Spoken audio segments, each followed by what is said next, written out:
when we were young. Nope. When we were young. Is that right? And it's hard to win. It's like hard to win back. It's always C with a G, sorry. Yeah. And it's hard to win back. Everything just takes me back to when. Oh, when what? You were there. To when you and part of me keeps holding on just in case it's what hasn't gone. I guess I still care. Well, duh. Seriously, have you read the rest of your song? Yeah. Do you still care? It's just like a movie. Okay. It's just like a movie. Watch your cursing. It's just like a song. Who is saying that to?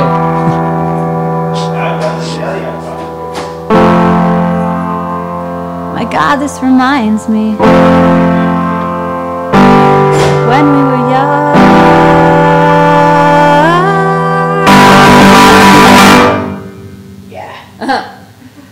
Let me photograph you in this light in case it is a last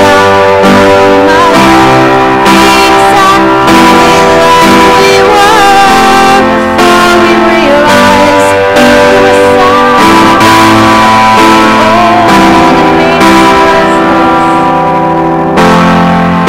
And I'm so mad at old, it makes me reckless.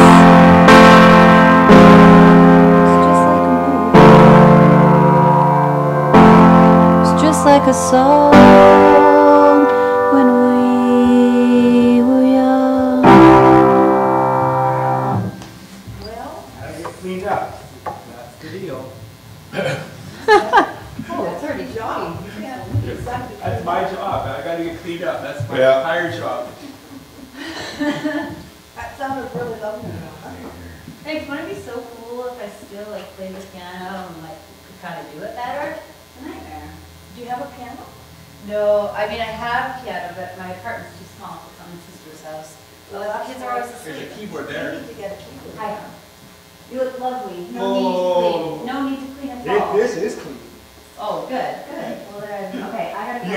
You saw the other, you wouldn't. Hi. See you later. Yeah. Do you guys need anything? Nope, thank you. Bye. Okay, see how they are? Bye. I need you to stay up here. How's that look? It looks wonderful. So what's happening now? Is are we just waiting till people show up? Sounds okay? Whatever you want. I'm gonna keep the zillion out here, okay, sir? Maybe I'll just practice my drawing songs if it's okay. Yeah. What time is that? 3 o'clock, or 10 to 3. 10 to 3. Good, I'll just run over those and then I'll get out of here so people can get in and stuff. I think I better get dressed up too. Yeah, you're Fire not the allowed, gate, you're not allowed up there. They unless pay you you are. big bucks like that. That's You gotta look.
So how's it feeling there? Just a sec. Just talking to Alex.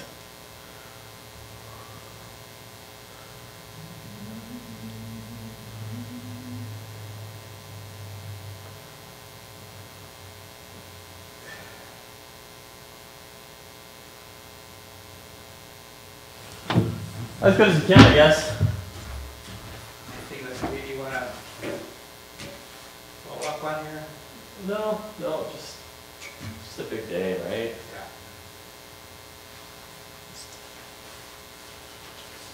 Yeah. Yeah, it's a big one. Yeah. It's not like our brain stops after this either, right? No. You and I are. Yeah, better one tomorrow. This is a seal, you have a liquid one? Oh, this is tomorrow's service. Exactly. It's not like tomorrow's our rhythm, but But it's different the day after, because in a way, things are lower for me. I'm not in a bad way, don't get me wrong. They are, like it's like you're in heaven, you're in the presence of God. Bless well, you. you know, I really hope that's the true way that this Oh. comes across. Right? Wow. James. Yep. Is I'm just going to a get a towel. elderly gentleman here.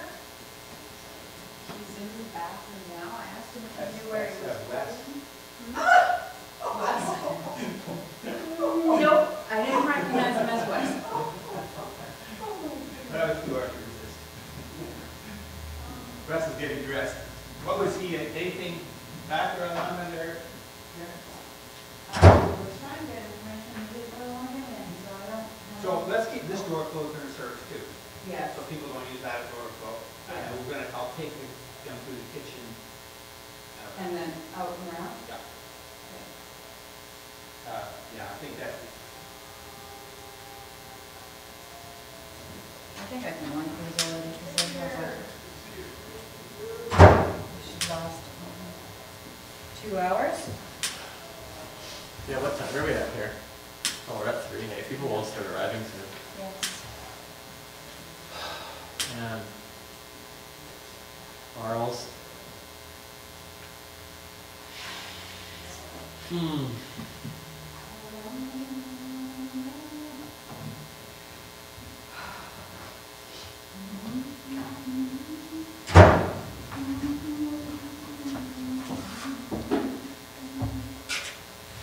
guess I should get my suit jacket on and not my coat. How's David? He wants to get into a fight tonight, so that's a good sign. I'll fight him. I nominate Alex. I second that motion. Alright,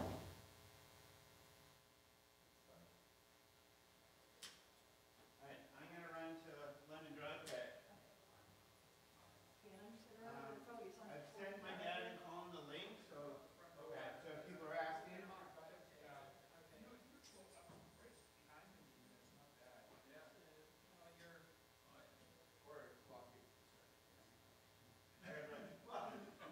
I've got to run to London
guess if I put my purse here, nobody's gonna see it from down there. Just don't wanna leave it out there. Yeah. Is this? Joanna was asking for those, I think.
Thank you.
thank you, Joanna and Ari, for that.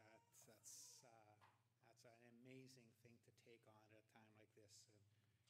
And yeah, thank you very much. We want to welcome you all here. We're here to come on behalf of Barry and Joanna and Ariane and Sam. And we want to thank you. Some of you have come from far away. Some of you are local here. But we all are here because we loved Arlene. And we're here to support you guys. Those are the two things. Setting the context for something like this, I want to go to some very ancient words of wisdom that I've been hanging on a lot in this season here. And it's, well, there's my picture now.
It's up there.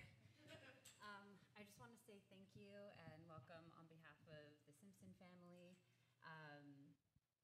When we were thinking about what we thought this funeral should look like, we thought there should be a lot of music.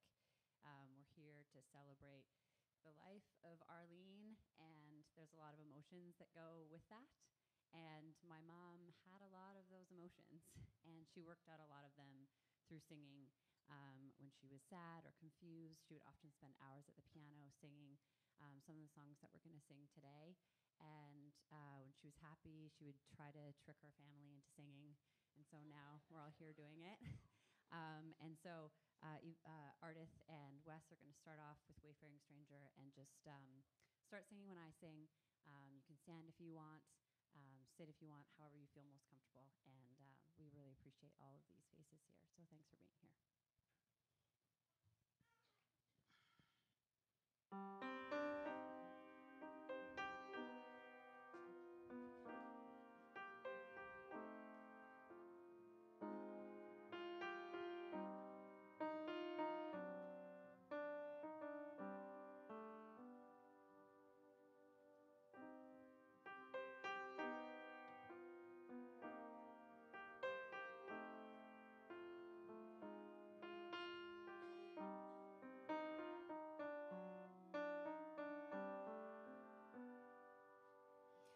I'm just a poor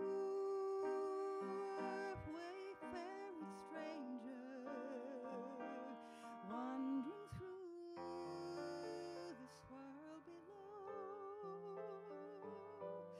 There is no sickness, no toil, no danger in that bright world to which I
a few tributes. I swear he won't be here all night.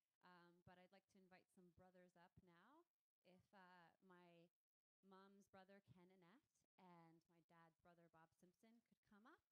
They're going to share a few words about my mom.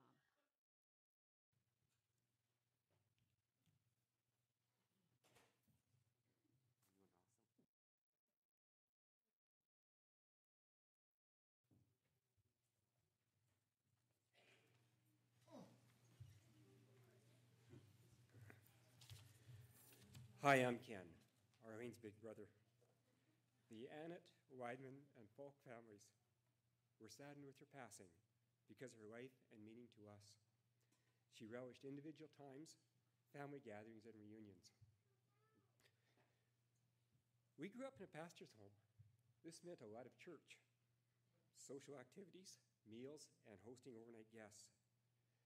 Mom and Dad modeled behavior to accept everyone, regardless of their nationality, race, or financial position. You can see why Arlene was interested in everyone, had compassion, and believed that there was good in everyone.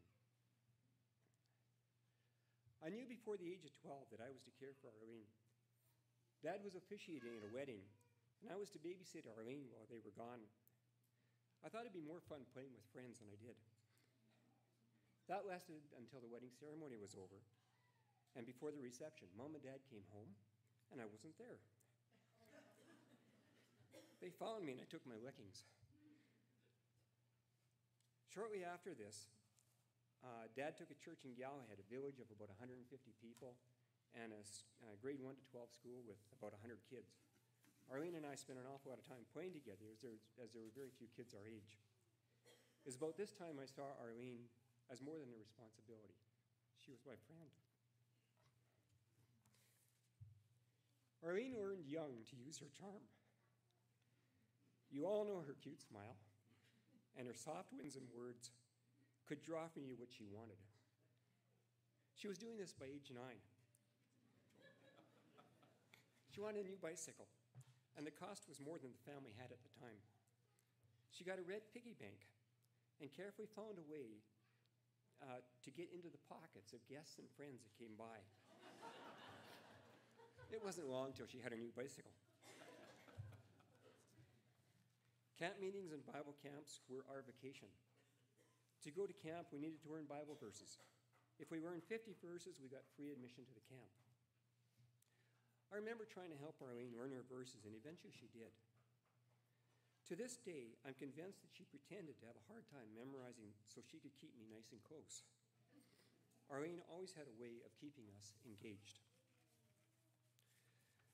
We moved to Red Deer when Arlene went into grade 7. She gained a lot of friends, did crazy things with him. She formed lasting friendships, and she found a very good one with her cousin Jan. Barry came into her life when she was in high school, and a few years later they were married. Arlene wanted to get married in a park that involved significant walking to get to the perfect spot. Numerous individuals were discouraging her from walking so far. She, in her decisive voice, said it is my wedding, and I can have it where I want. And she was right. Family is very important to Barry and Arlene. They made numerous trips to Alberta to see Mom and Dad and friends. She would spend hours, on the phone with them, and later with her stepmom, Agnes. Arlene always loved hosting family in her neck of the woods. She found a cottage on the beach at Seashell, just up the road from Gibson's where they lived. We came to love vacationing there and returned for many years. Arlene taught us about fires on the beach, how to search for starfish and oysters, and making grand sandcastles on the sandbar. In turn, we loved watching her young family grow up. A couple years ago, a whole new generation of our family joined her family at Seashell for an afternoon. It was fun reminiscing. Arlene, to put it kindly, was height challenged. My kids have grown way taller. So on that sunny day on the beach, all of us tall ones dug our way into the sandbar. So we were able to look Arlene in the eye to eye. We were drawn to her beautiful perspective. Arlene was especially gifted in getting to know our children. Our daughter Kelsey spent 2 weeks with the Simpsons one summer and cherishes that time very much. When our son Rob was 16, we were visiting Arlene and her family in Nanaimo. And she had this real hot car, a white Camaro convertible.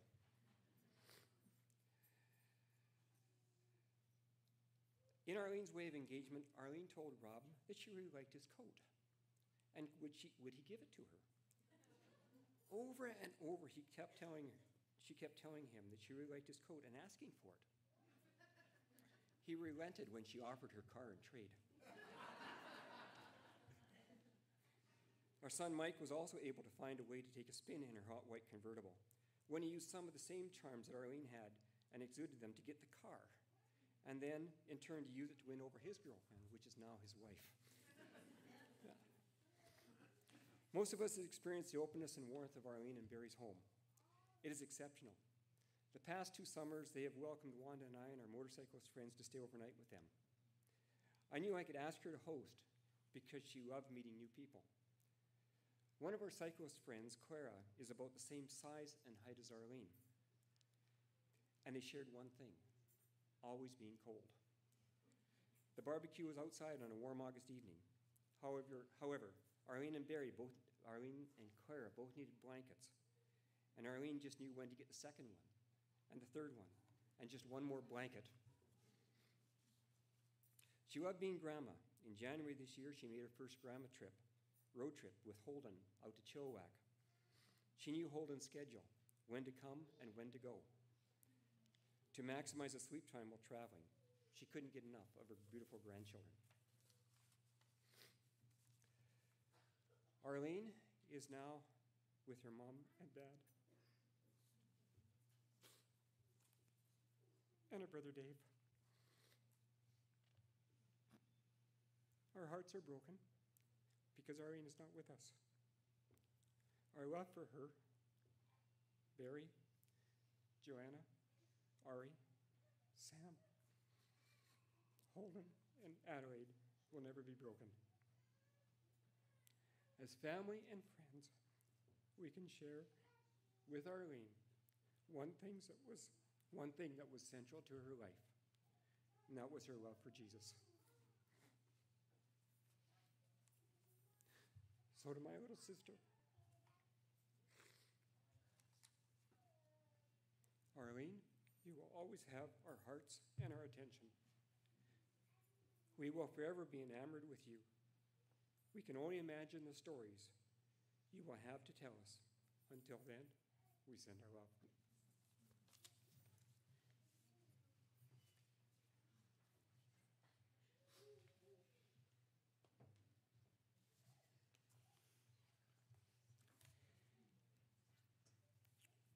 Well, this started off as a short story.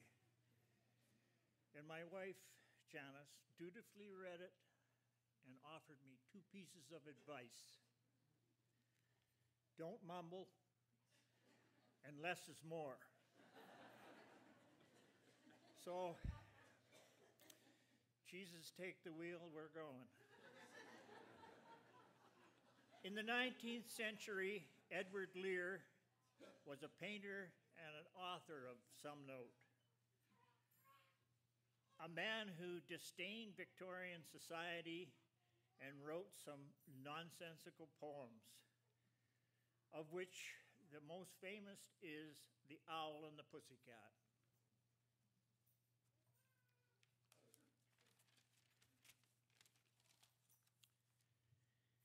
The owl and the pussycat went to sea in a beautiful pea-green boat. They took some honey and plenty of money, wrapped up in a 5-pound note. The owl looked up to the stars above and sang on a small guitar, "Oh, lovely pussy, oh, pussy, my love, what a beautiful pussy you are, what a beautiful pussy you are." The pussy said to the owl, "You elegant fowl, how charming and sweet you sing.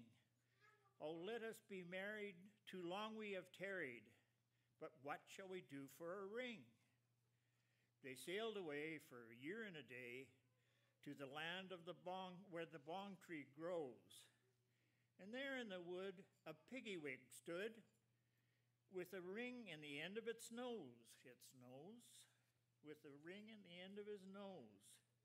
Dear pig, are you willing to sell for 1 shilling your ring? Said the piggy, I will.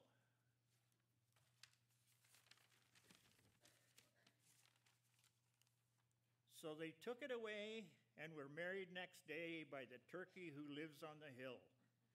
They dined on mince and a slice of quince, which they ate with a runcible spoon, whatever the hell that is. Hand in hand, on the edge of the sand, they danced in the light of the moon.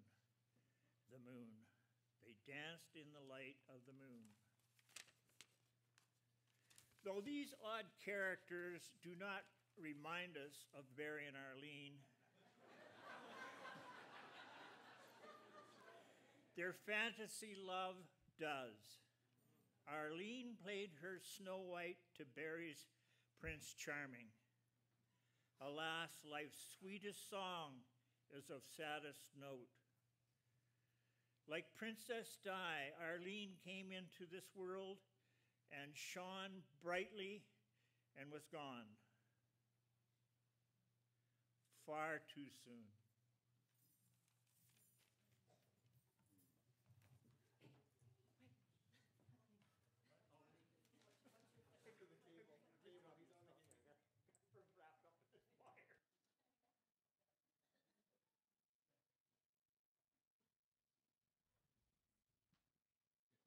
Thank you to the brothers for that. We're going to keep singing some songs that my mom loved. So won't you stand with me, and we'll sing the Before the Throne of God Above.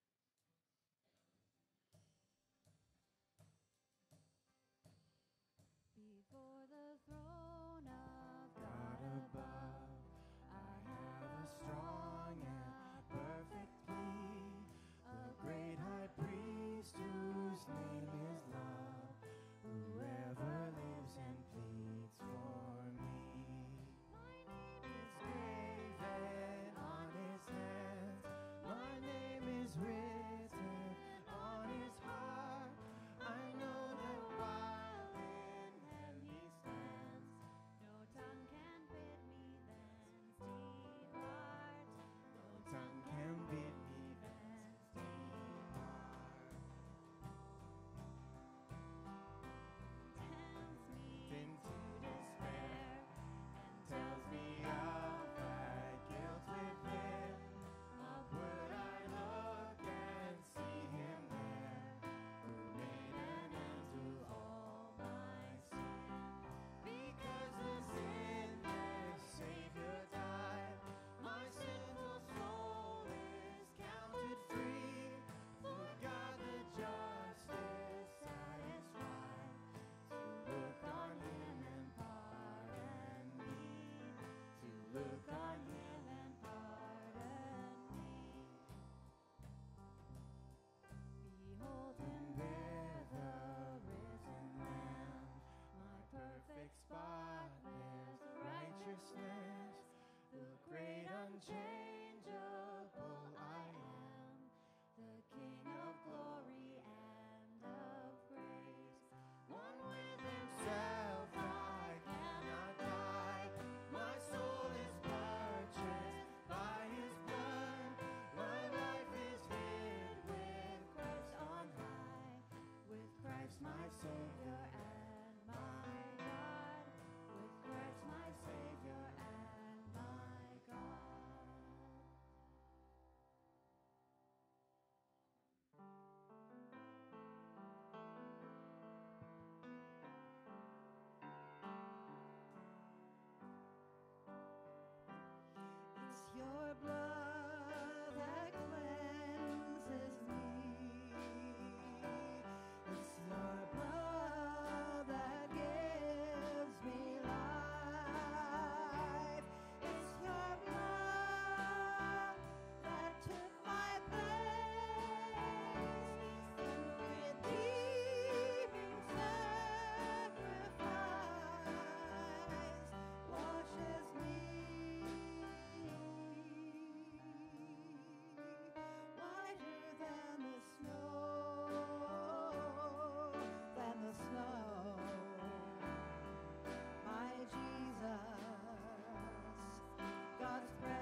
snow. My Jesus, God's precious sacrifice. My Jesus, God's precious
sister to say a few words. The reason why I'm so funny. She is.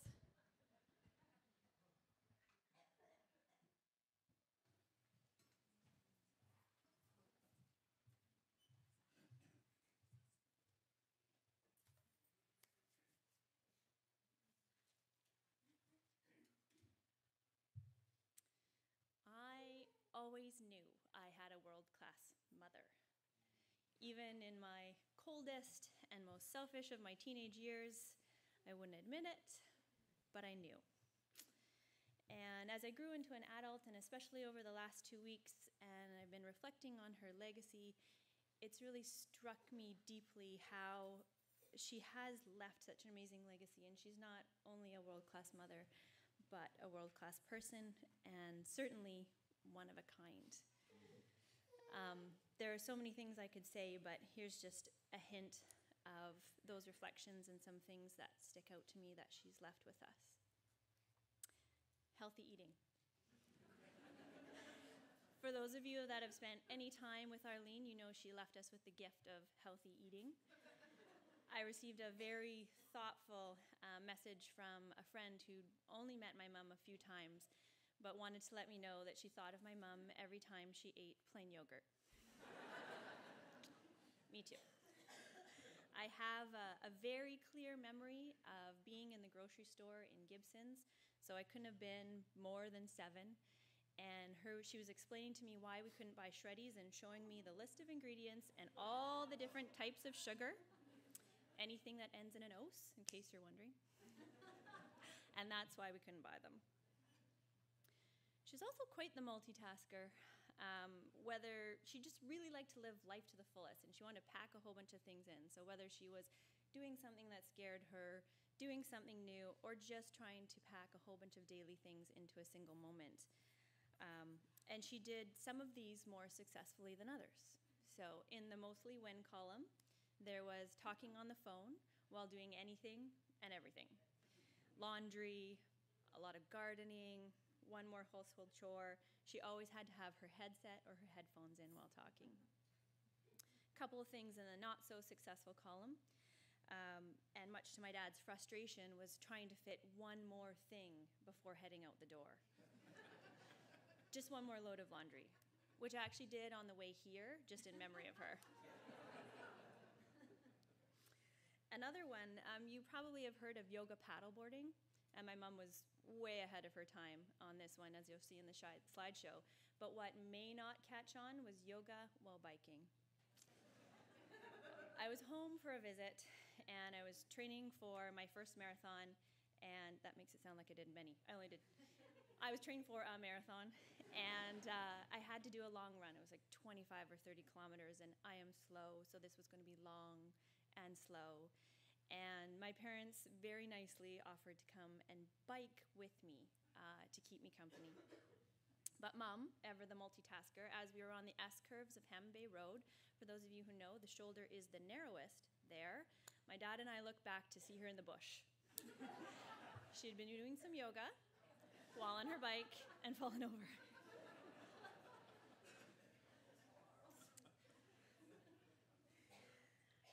There was her faith and her commitment to community. Growing up, we always knew exactly what she believed, and we had church, Sunday school, books, stories, musicals to reinforce that for us. Recently, our 2.5-year-old started singing Jesus Loved Me and knew more verses than I did. And when I asked her where she had learned that, the matter-of-fact response was, Nana. So she was already working on the next generation. Singing. It's what our family does together. In happy times, sad times, road trips, funerals, we sing, we bond, we feel better. My poor mom, 10+ years of piano, 7 years of saxophone, all for naught. But I do still sing. Luckily, she had Joe, the more musical one. And then her unconditional love. I speak for Joe too, I checked. When I say that we never for a moment doubted her love for us and the depth of her love for us. She found too many ways to express it, and she tailored that love to our needs, not her own. We always knew she was there for us day or night, no matter what, before all else, except my dad. That was the other gift. We knew that she wouldn't sacrifice that relationship. We knew that they had each other's backs and took care of each other,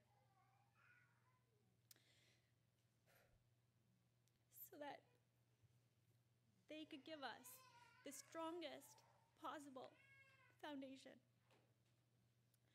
And I think that that's their greatest gift to us. In terms of parenting, I don't know how she could have been a better mom. She had such patience, even when I didn't want to admit I had any feelings, let alone talk about my feelings. When that's all she wanted to do was talk about feelings. We are so blessed, and Sam and I frequently reference both sets of parents when we discuss how we want our family to operate. Instead of not wanting to be like my mom, I find myself daunted by the challenge of emulating her. My kids should be so lucky. On the plus side for them, I am not as big of a liar.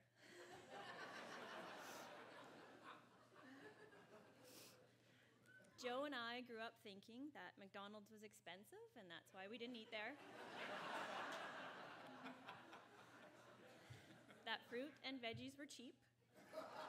That Joanna was born on the Lionsgate Bridge, And my personal favorite, that all the nutrients in the bread are in the crust. It took us a long time to figure that one out, actually. And as a Nana, as she asked to be called, this is probably the hardest for me.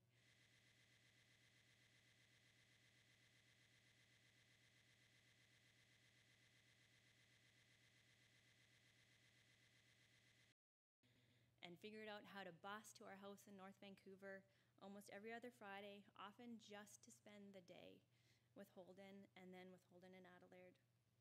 Holden would scream with delight when crazy Nana would arrive, knowing there would be an aquarium or a beach, probably some water-related activity.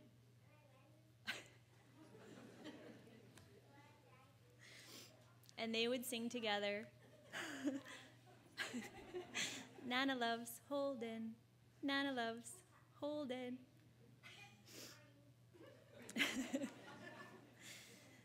When Adelaide was 10 days old, we ended up in the hospital with him. He was so tiny and sick. When I couldn't stand to put him down, she came to the hospital and spent the night sitting in an uncomfortable hospital chair, holding him so I could get a few more minutes of sleep. And she did that kind of thing a lot.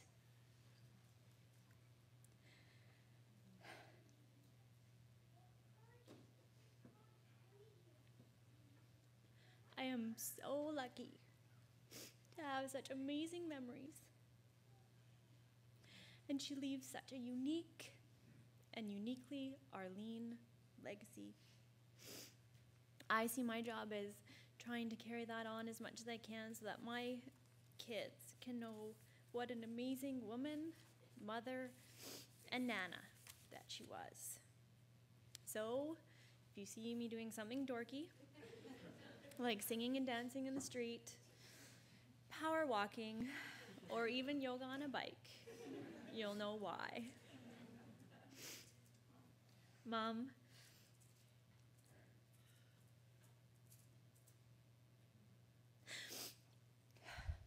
you always said I was independent, and I didn't ask for much. The real truth is, you gave me everything, and I didn't have to ask. I love you.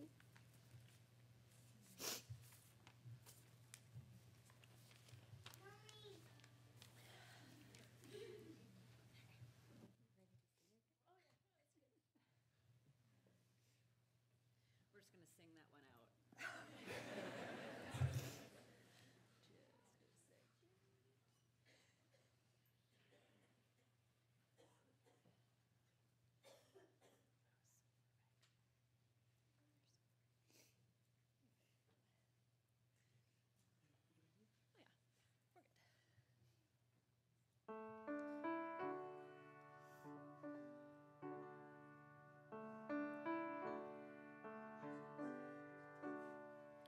When I survey the wondrous grass on which the Prince of Glory died, my richest gain I count but loss, and pour contempt on all my pride.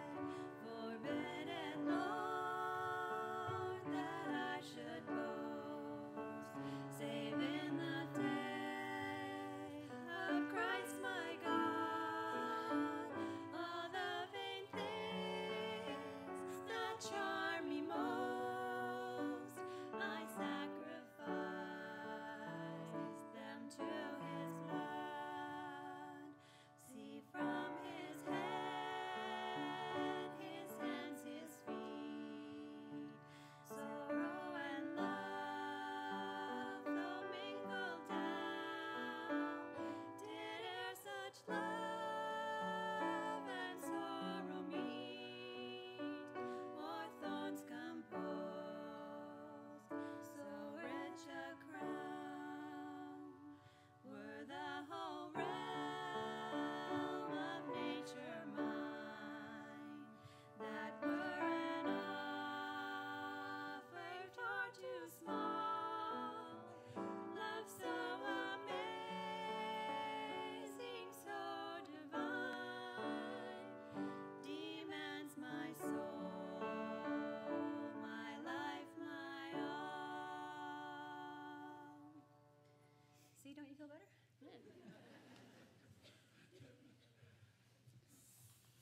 totally forget what's next, so just give me a minute. Oh no, here's the big one. I'd like to invite my dad and James up to say a few words.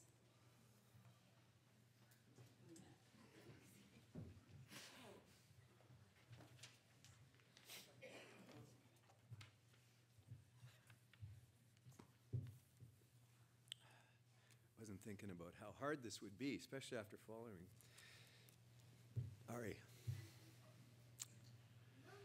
You know, what can I say about someone that's been the center of my life for 44 years? You know, I'm going to take some time to try and outline what it was like for me to be married to the most amazing person that I can imagine. I met Arlene 1 month after her 16th birthday. She was working part-time in a shoe store in Red Deer, Alberta, and I was at the ripe old age of 19, had been sent to the Red Deer store as a relief manager for 2 weeks, so she was working for me. Although she always told me she never worked for me. So. Always. Arlene, even then, took pity on people. Like this older guy didn't know anybody in town, and so she invited me and another another 19-year-old guy that was working in the mall to go sledding with them and a bunch of friends just for an evening out because she knew we had nothing to do in the town. So, but even then, she was committed to try and bring light and joy into somebody's life, right? Now, Arlene at 16 was breathtakingly beautiful. I don't think she ever really realized how gorgeous she was, but she was pretty. But even then, she had this inner beauty that outshone her beauty on the outside. I had never really met anyone like that in my life before, and she just had a lot of beauty going on, inside and outside. It was pretty attractive. My last weekend working in Red Deer on that stint, we went to a dance together. I can't remember if she asked me or I asked her or whatever. Anyway, we ended up at this dance together and got to the guy's favorite part, which is that last waltz where you actually get to take the girl in your arms instead of just shake around. And I remember this girl is a perfect fit. She's in my arms. She was a perfect fit. So I took her home, drove her home, parked out in front of her dad's house for probably a couple hours. And I think her dad was in there flashing the lights on and off. So I finally took her in my arms and I kissed her. And I was like, wow, this is trouble. This is a big dilemma because here I am. I'm a suave, sophisticated man of the world. I'm 19 years old. I'm off on my own. I'm managing a shoe store. And this girl is a baby, right? She's 16. And I go, oh, man, what am I going to do? My head told me to run away. But my heart told me to stay. This began kind of a weird courtship kind of thing for the next couple or 3 years where I was never in the same town or pretty much never in the same town as she was. And so I told her, she was free to go out with anyone else that she wanted to, hoping that she wouldn't. But she did occasionally, which bothered me. But nonetheless, I did say, if I can make it to town, because I went back to Red Deer. I went back to Lethbridge from Red Deer, which is about 250 miles and about 5 hours away. And I had Wednesdays and Sundays off, so it was about 10-hour drive to go and see her, around her. So I used to try and do that every 2 weeks. And if she was available, I got to go out with her. But anyway, so this went on for quite some time. And I knew because she was so young, I had to be really careful and really be cautious and make sure for her that I knew I was done. I was cooked, right? So, but I knew for her, she needed to know who she was, and she didn't. Arlene graduated, I think it was 72. She went to work in a bank for a while, and she really was struggling with, what she wanted to do with the rest of her life. Her mom and dad actually had moved away from her. There was not running away from home. The parents ran away from her, but they'd moved back to Ontario. Her dad was a pastor, had taken a church in Ontario, and in January of 1973, she decided she was going to go back to Ontario move back in with her parents and try and figure out what she wanted to do with the rest of her life. Now, these days, there's no internet. There's no, we had snail mail. We had outrageously expensive long-distance phone costs. And so I think long-distance relationships are tough at any time, but it was very, very difficult to keep this thing going. So at the end of my school year that year, in April, I decided to fly back to Ontario and tell this wonderful girl that as much as I really liked her, that it just wasn't working out, this long-distance relationship, and that we should probably break up. That was what I thought was a very mature, well-thought-through plan, okay? So I landed in Toronto about 5 p.m., and Arlene and her parents picked me up at the airport. Her brother at that time, the older brother, Dave, who subsequently has passed away, but he lived in Toronto in an apartment. So we dropped the mom and dad off the apartment. We jumped on a bus. We went downtown. And we just walked around. We were down in Bloor Street down there, and we just walked from, we went for coffee. We walked around and just talked and laughed and just had an unbelievably good time. And I think we ended up back at her brother's apartment about 2 in the morning. And of course, the apartment's full of parents and brothers and sister-in-laws and stuff. So we escaped to the fire escape so we could actually sit down and talk. And I took her in my arms, and I go, she fits. She still fits. And so we go, I didn't tell her about my plan of going at that time to go down. I was going down to break up with her, which was probably a good idea. I did tell her several years after that I'd had this plan, and she goes, yeah, right. Yeah, like most guys fly, whatever it is, 1,000 miles back to break up with their girlfriends, right? Anyway, so we're talking, and the question comes up. It says, what are we going to do, like, with this relationship? This is really difficult to have this relationship over this distance. So, and one of us, I don't remember which one, said, well, we could get married. I think it was me. To which one of us, I think it was Arlene, said, yeah, we could. I said, what do you think? And, it was interesting because 30 years later, Joanna asked me a question, and she said, Dad, how did you know when you were ready to get married? And it was actually, I went back to that night, and this is exactly what went through my mind as I thought of every single thing that I wanted to do for the rest of my life. Did I want to do any of them by myself, or did I want to do all of them with Arlene? And the answer was really clear. I wanted to do all of them with Arlene. And we were married 4 months later. Now, there's a picture right here at the front. Now, you guys got to have a look at it, because that's a picture from our wedding, and she looks like she's about 12. But she was the ripe old age of 18. But she was 19 a month later, I'll tell you. So she was but if you look at the expression on her face, it expressed our marriage. It said, you look at her with a sparkle in her eyes and the smile, and it's like, this is going to be so much fun. And it was. That's what my life with Arlene was. It was a lot of fun. So that's what it started with, my life with this beautiful, intelligent, caring, loving, quirky, as Joanna describes her, kooky partner and friend. No, I didn't know much about women at 22, and because I'd grown up in a household of all boys. So it surprised me that she was actually quite different than me.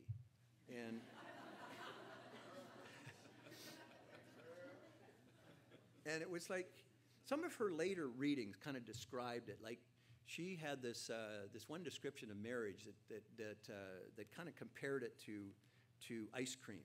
Like, you have the vanilla marriage, which is smooth and clean and sweet, and you have the strawberry marriage, which is tart and a little bit more texture to it. And then you had our marriage, which we decided was chocolate jalapeno. And that kind of described how it looked. Like, some of the differences. I took her to a logging camp right out of university. She'd never seen a logging camp in her life. I thought this would be really great for her, for my career. She thought she died and gone to hell. She had nothing to do all day long. She couldn't walk anywhere. There was grizzly bears all over the place. There was no trails. There was no roads. All the things that Arlene loved to do, she couldn't do. She was stuck at home in a trailer. So she was, when I lost my, when they actually, I lost that job, and they canceled the program I was doing, she had a really hard time not rejoicing. I was devastated. So this was my career, and I got canned, right? Anyway, so that was one of the things. I'm a thrill junkie. I like doing things that scare the crap out of me. And my basic motto is do something even if it's wrong. Arlene is the exact opposite. Arlene has to have control of things in order to feel comfortable. So, like I took her skiing. This was before we were married. She was terrified. I'd point my skis down the hill, just keep going, until I got going too fast, and I knew I was going to hurt myself, so I'd just fall over and crash and pile up. And then I'd stand at the bottom of the hill and say, "Come on, dear, just let her go." It's like, and she's like, "No, I'm not doing that." So, fortunately, I was smart enough at that time to get her lessons. So, otherwise, she probably never would have skied again. But she learned, because she learned the skills and how to ski, she learned how to love skiing.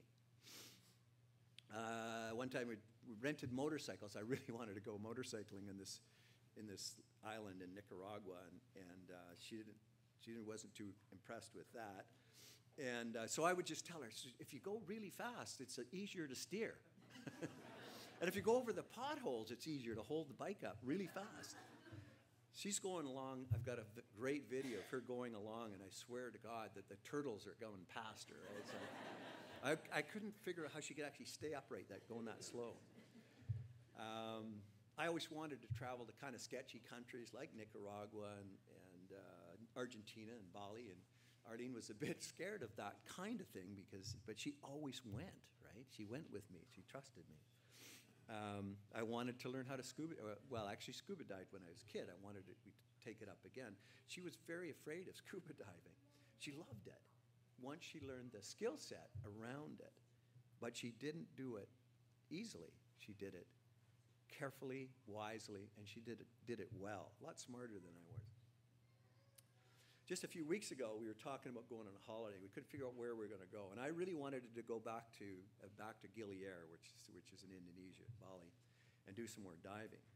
And she told me again how scared she was to dive. She wasn't sure that she really wanted to go. But she also said, like, she was so happy when she would overcome her fear of doing things, that she would get past them, because she always got terrific amount of joy in conquering what scared her. And I said to her then, I said, you know something, you are the bravest person that I know. And to which she said, well, I'm not brave, I'm afraid of everything. I said, Arlene, doing things when you're afraid of them is what constitutes courage. Me skiing out of control when I wasn't afraid of it, it's not courage. It's kind of stupid, actually, but it's definitely not courage. So I talked to her about how she shows courage in her life in so many areas. I mean, homeschooling the kids because she thought it was so important. And that was an era when people looked at homeschoolers as just absolute wackos, which maybe Arlene was, but nevertheless, it took courage to do that. She stood against the crowd to do that kind of thing. Just choosing to try and feed us good, healthy food, this was not the vogue at that time, right? And people thought she was pretty weird. The kids would go to school with these homemade fruit roll-ups, and they were embarrassed by them, and would try and trade them off for those nice shiny ones that came in the packages, like all the rest of the other kids had, right? And or the kids would go into Arlene's snack drawer with friends, and they'd pull out things like homemade granola and trail mix of seeds and nuts. That was the kind of courage that she had. That didn't bother to stand against the crowd and that kind of thing. Making a cold call on Island Health, and to try and see if she could set up a practicum with them to finish her degree. Going back to university 25 years after she graduated from high school. That's the kind of thing that she showed unbelievable courage over and over again. Daily wading into people's lives, day after day, trying to bring wholeness from brokenness. That's courage. salsa dancing around the pool in Mexico. Embarrassed the heck out of me, but that took a lot of guts, right? I wasn't dancing. Being married to me when I was dragging around to logging camps and making her ski and ride motorcycles and dive, that's courage that Arlene expressed every day of her life. Arlene, as you probably already realize, had a very deep and vital faith in her Lord and Maker. And that faith shone out of her.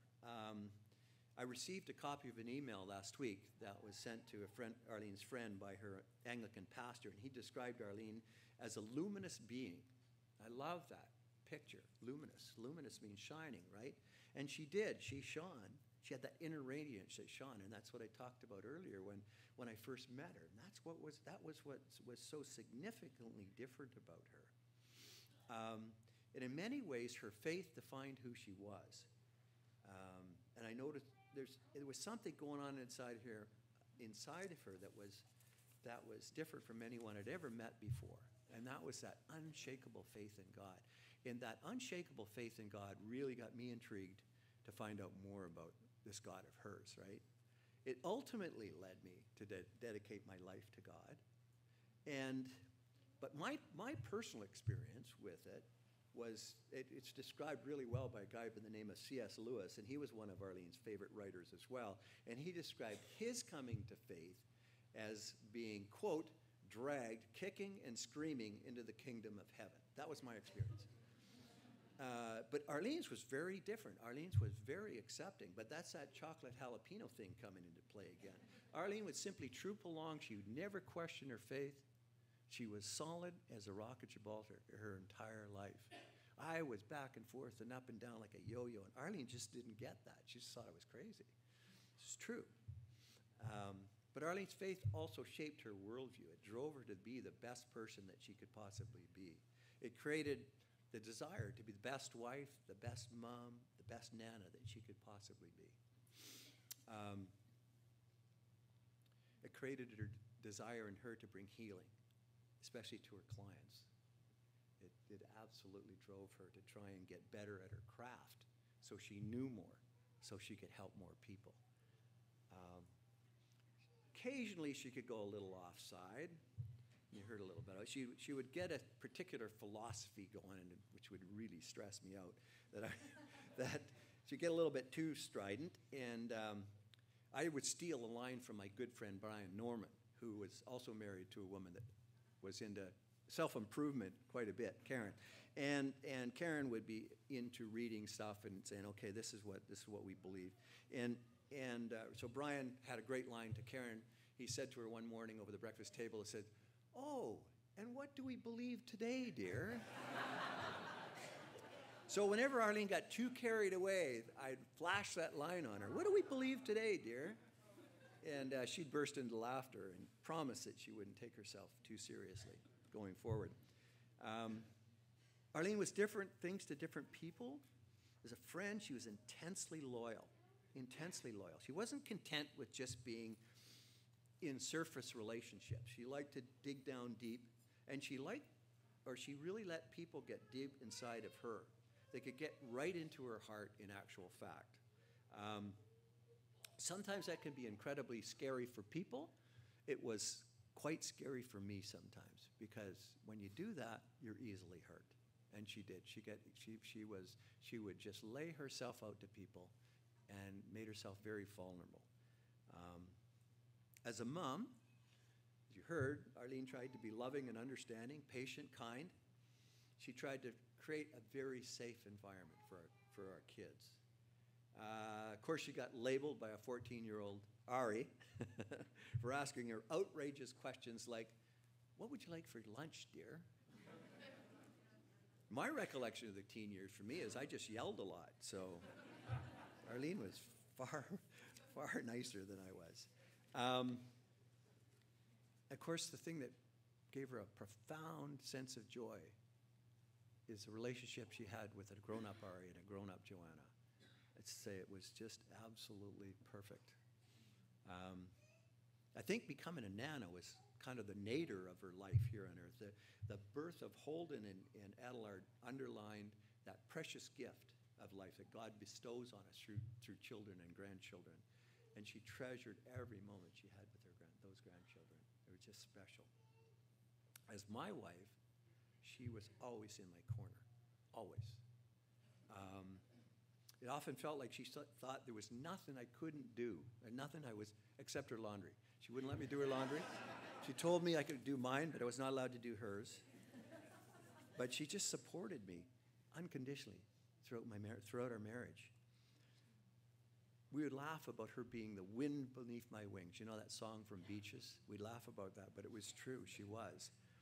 And then she'd call me her sun, moon, and stars. And she meant it. And it felt that way.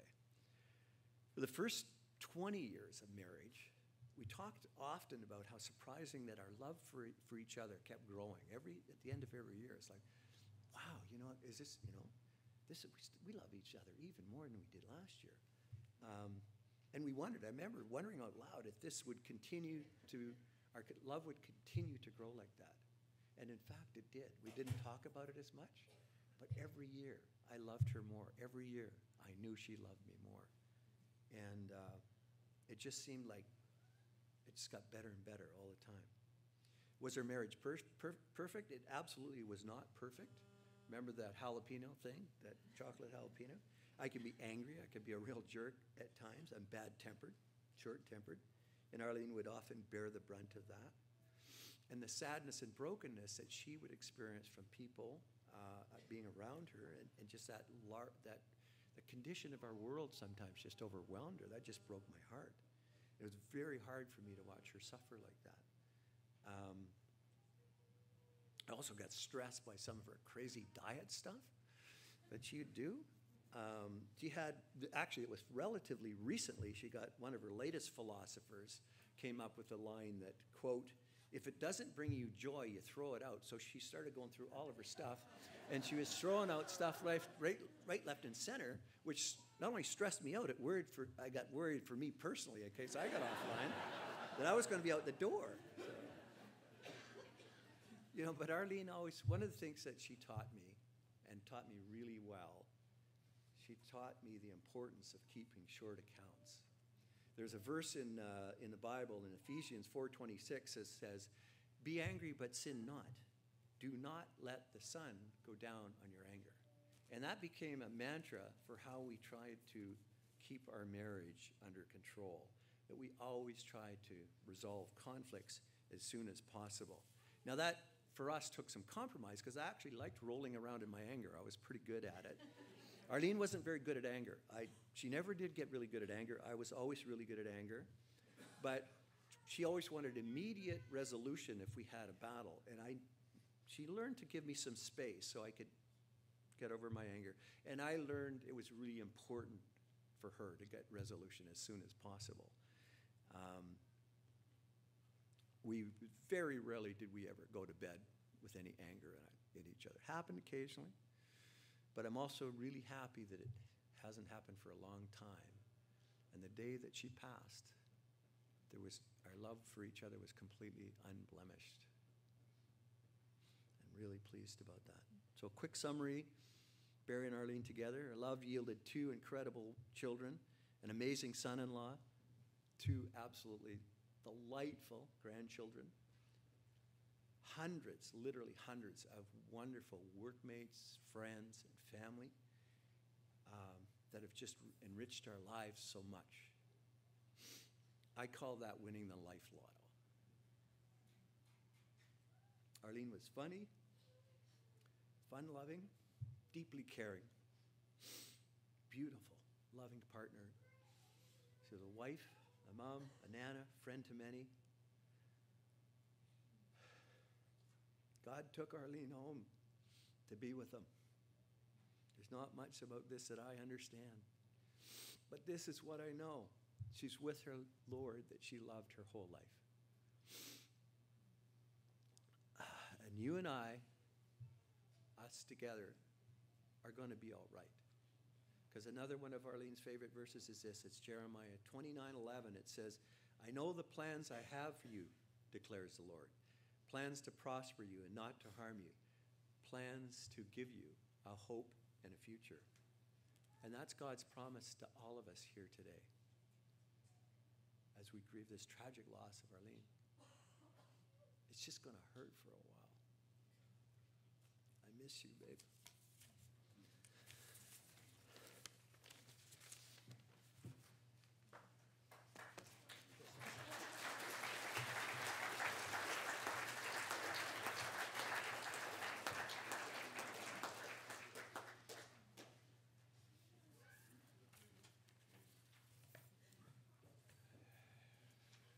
Thanks, Barry doesn't even cut it, but thanks.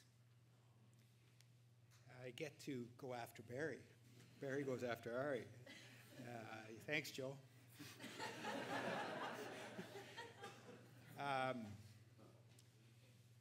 For 2 weeks, I knew I had to smoke too. And Barry calls me up.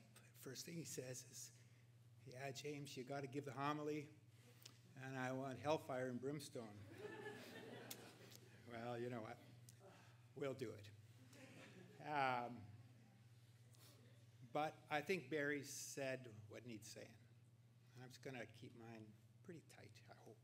I'm going to take you through the 5 stages of neighborhood church grief.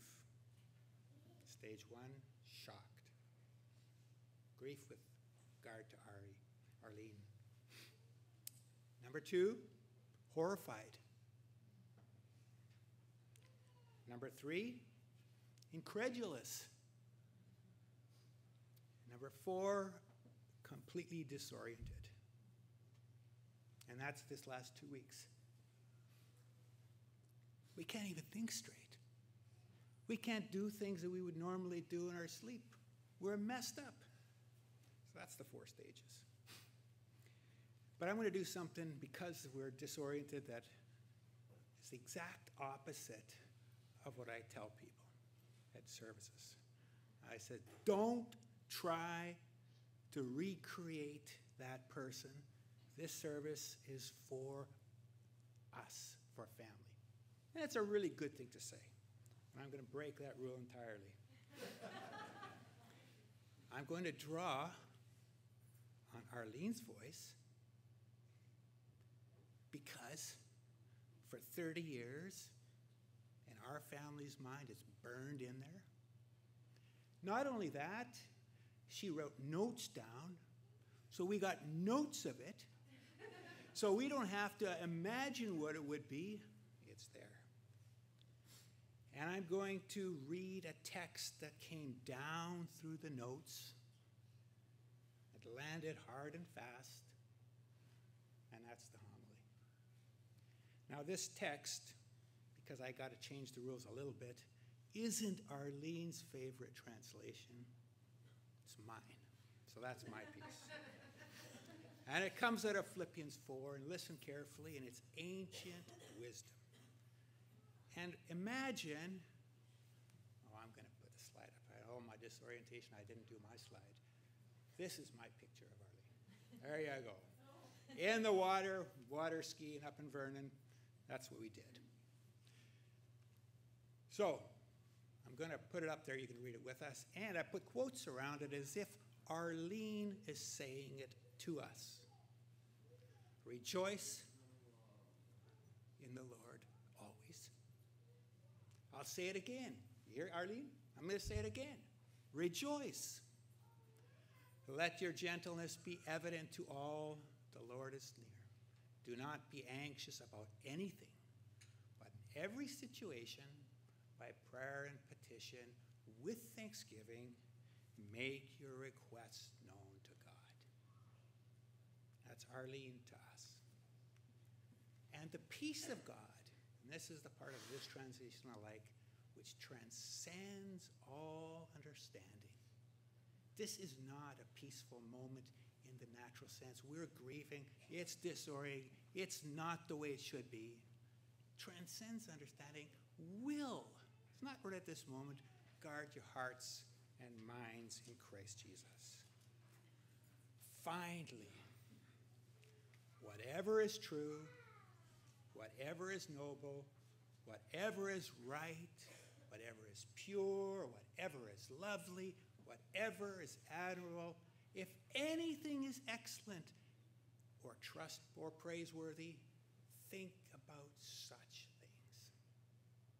Take that to the bank. And with Arlene, finally is never finally. So there's one more piece. Whatever you have learned or received or heard from me or seen in me, put it into practice. And the peace of God will be with you. That was one of the passages Arlene shared with us, wrote it down. Her version is on the sign. Her version is in the bulletin. Mine's just tweaked the right way. So that's my word for you. And it leads to the next song we're going to sing, which is It Is Well With My Soul. And that doesn't mean it is necessarily there, but it's a claim, it's a promise. It's where we're going. So stand, right, Joe? All right, I'm out of here. Whoops.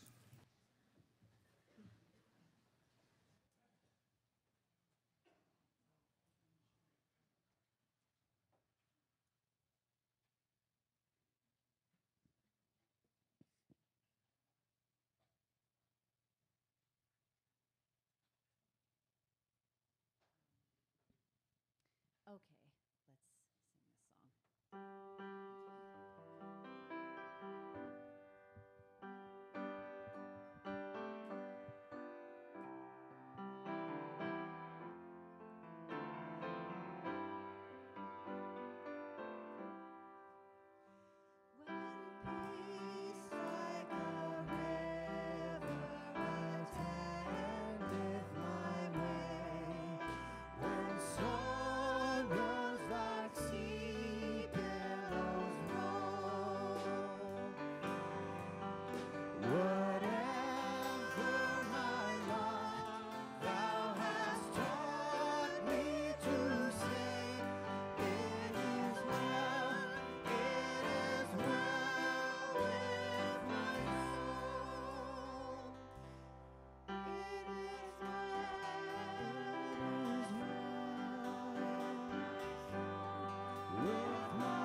share a whole bunch of stuff about my mom because my sister did it and my dad did it.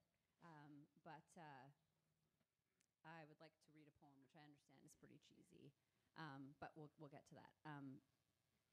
My whole arrogant life, I've always thought that when someone passes away and they say, "Oh, but they're in your heart," I thought that was very cheesy and nonsensical and very unhelpful. But when I was trying to deal with the insanity that my mom had died when me and my sister were very dramatically flying to Bali and being jet-lagged with the cute babe, this poem just kept getting stuck in my head, and it was such a comfort. And I realized very cheesily that my heart, whatever a heart is, was built in my mom's body, with her body and with her love and with her wackadoodle sense of humor, with her patience and with her faith. And so this poem is my declaration, and it's my prayer to everyone who feels like maybe their heart was built by my beautiful mom. So it's called I Carry Your Heart With Me. I carry your heart with me. I carry it in my heart. I'm never without it. Anywhere I go, you go, my dear, and whatever is done by only me is your doing, my darling. I fear no fate, for you are my fate, my sweet. I want no world, for beautiful you are my world, my true. And it's you, or whatever a moon has always meant and whatever a sun will always sing is you. Here is the deepest secret nobody knows. Here's the root of the root and the bud of the bud and the sky of a tree called life, which grows higher than a soul can hope or a mind can hide. This is the wonder that keeps the stars apart. I carry your heart. I carry it in my heart. And I know it's a little bit romantic as well, but she was the love of my life. So here we go. Artist, let's bring it home.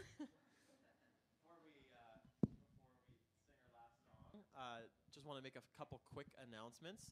The first is that we're going to have a slideshow and time of sharing about 10 minutes after the service wraps up. So if you need to get going, you're welcome to do that. But 10 minutes after we sing our final song, we're going to be having our slideshow to honor Arlene's life, and then a sharing time. Also wanted to let you know that there's a reception that will be happening at 6415 Invermere. That's James and Janet's house from 6 p.m. to 9 p.m. And you're all invited to come on out to that. Parking, you can park all down Icarus. You might have to walk a little bit, but you can get there. And but in true to Arlene fashion, it's an open invitation, and we'd love for you to come to that. I want to give a Arlene's version of our theme verse today as our benediction and as our call to put into practice what she did. Don't fret or worry, but let petitions and praises shape your worries into prayers. Please stand with us as we sing, Blessed Be the Rock.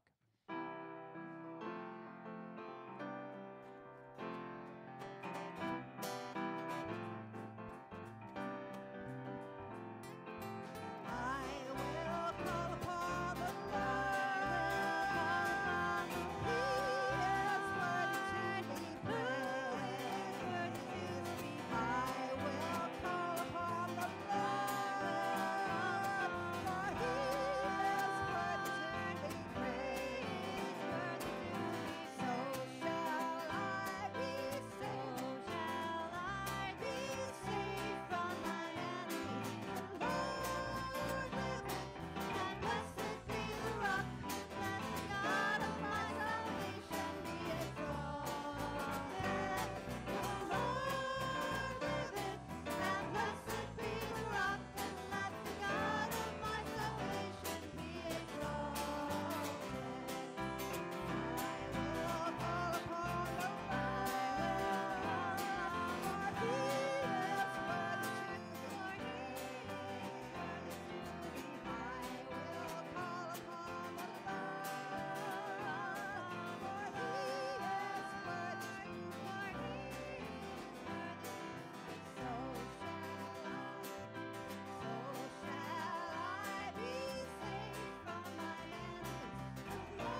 better note to go on. Go from here in God's peace, and you're welcome to come back into the sanctuary. You need to go to the bathroom, go ahead, come back in about 10 minutes for our slideshow and sharing time.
I've got a strange philosophy.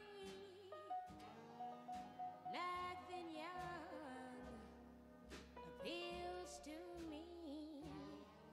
I like my men like I like my whiskey. Aged and mellow. Some girls just can't seem to see why these little young cats ain't moving me. But I like my men like I like my whiskey. Aged and mellow. There's nothing greenhorn can do for me, 'cause my older daddy suits me to a T. Now I like my men like I like my whiskey. Ooh, aged and mellow.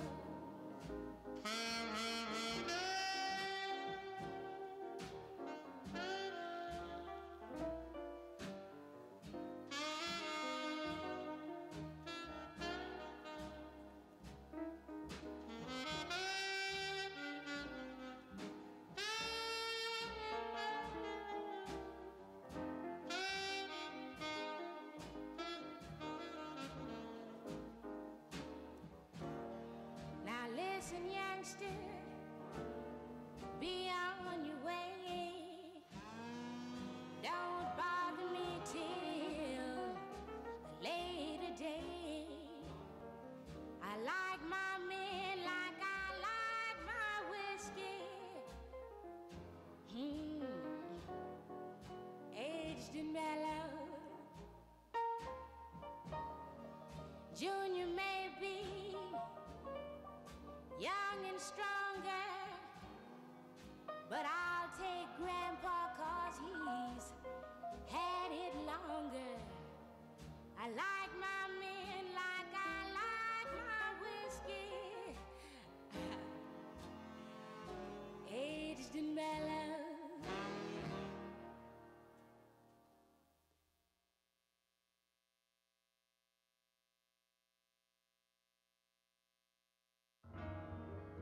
If you could be so kind to help me find my mind, I'd like to thank you in advance. Know this before you start, my soul's been torn apart. I lost my mind in a wild romance. My future is my past, its memory will last. I'll live to love the days gone by. Each day that comes and goes is like the one before. My mind is lost till the day I die. Words would fail me if I tried to describe him, though I know he's not what he should have been. He was the devil with the face of an angel. He was cruel and sweet, sweet and cruel as homemade sin. If you could be so kind to help me find my mind, I'd like to thank you in advance. Know this before you start, my soul's been torn apart. I lost my mind in a wild romance.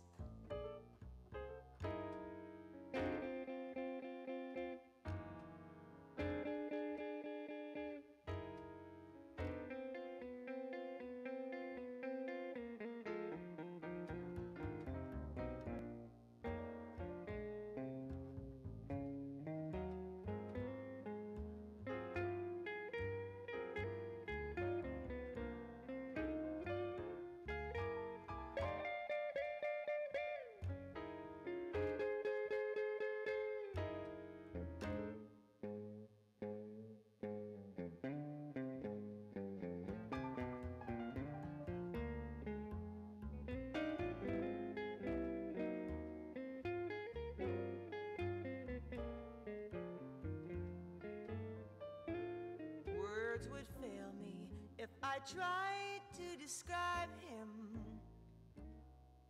though I know he's not what he should have been. He was the devil with the face of an angel. He was cruel and sweet, sweet and cruel as homemade sin. If you could be so kind to help me find my mind, I'd like to thank you in advance. Know this before you start, my soul's been torn apart. I lost my mind in a wild romance. I lost my mind in a wild romance.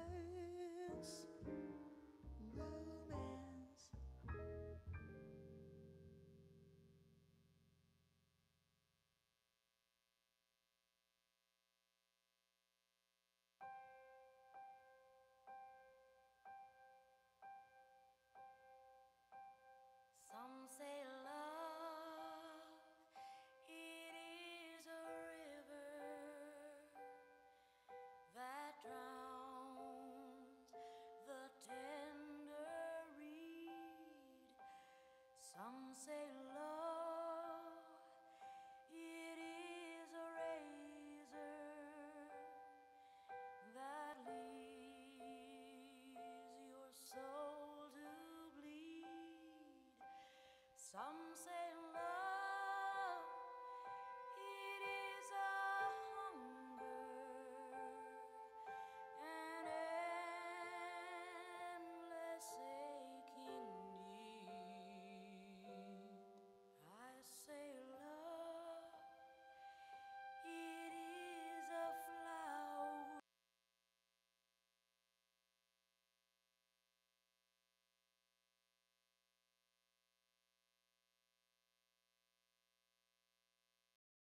And the next thing I'm going to ask is everybody find their spots.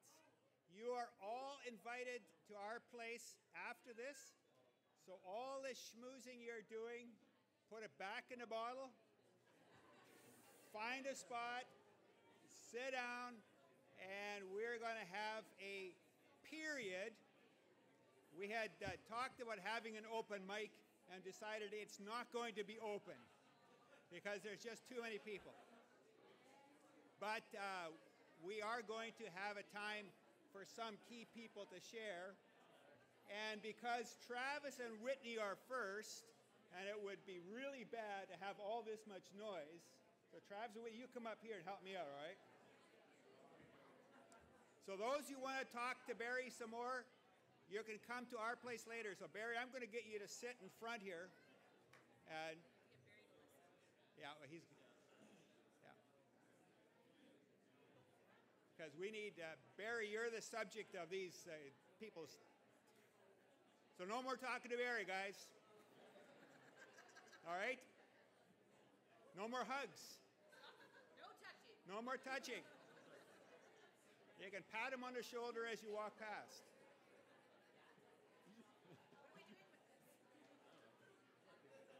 All right.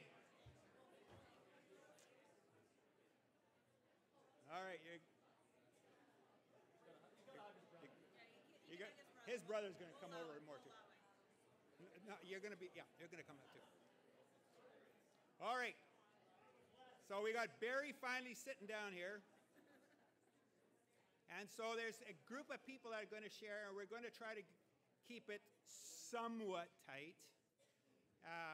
But these are people who need to say what they got to say because they're really important.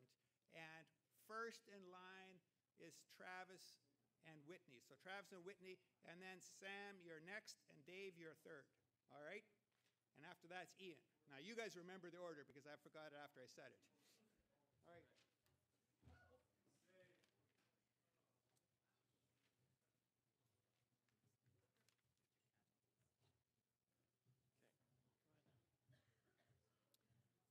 So we are Whitney and Travis.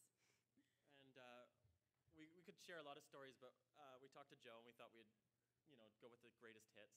collection. So we'll take our best Arlene story.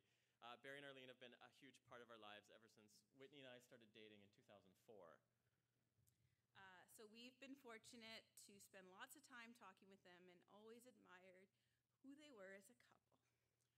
They've made a huge impact on our lives and have shaped the kind of marriage that we have. So one of our favorite Arlene stories happened right after we got married, when Barry and Arlene invited us to live with them for a couple months before we moved back to the mainland. As kind-hearted as Arlene may have appeared, she had a dark side. When we woke up one morning, we saw this pot sitting outside at the bottom of the stairs outside. Barry and Arlene were nowhere to be found, and what we discovered later, that pot was almost responsible for our demise. Arlene was a big fan of Red River cereal, and she got up one morning to make her breakfast, but she got distracted when Barry woke up and said, "Let's take a walk." So they went out and took a walk, and Arlene's Red River cereal remained on the stove on high, and Whitney and I were sleeping soundly downstairs. Barry and Arlene got home, and the main floor of the house was filling up with smoke. Arlene just calmly grabbed the pot and put it outside, but Barry grew quite upset. He was protective of his temporary adopted kids and dropped one of his patented one-liners when he said, "Arlene, what are you doing? You almost killed the kids." And the three of us loved to gang up on Arlene over the years that have passed since. Arlene, by nature, was probably the kindest and sweetest of the three of us, but when it got to her head, we would remind her that she tried to kill us. And she would just laugh whenever we pulled that one out. I love that we could still hear that laugh in her head whenever we dropped that line on her. Arlene loved us for who we were, even our twisted sense of humor. We never felt anything but love and support from her, even though I'm sure she thought we were bonkers at times. We always knew she was in our corner, standing next to Barry. She affirmed us and would often tell us all the things she admired about us. She was simply the GOAT, which means the greatest of all time. To talk about the Arlene-sized hole in our hearts right now is too tough, so we're just going to end it with one of our favorite one-liners, which is, "Thanks, we've been great."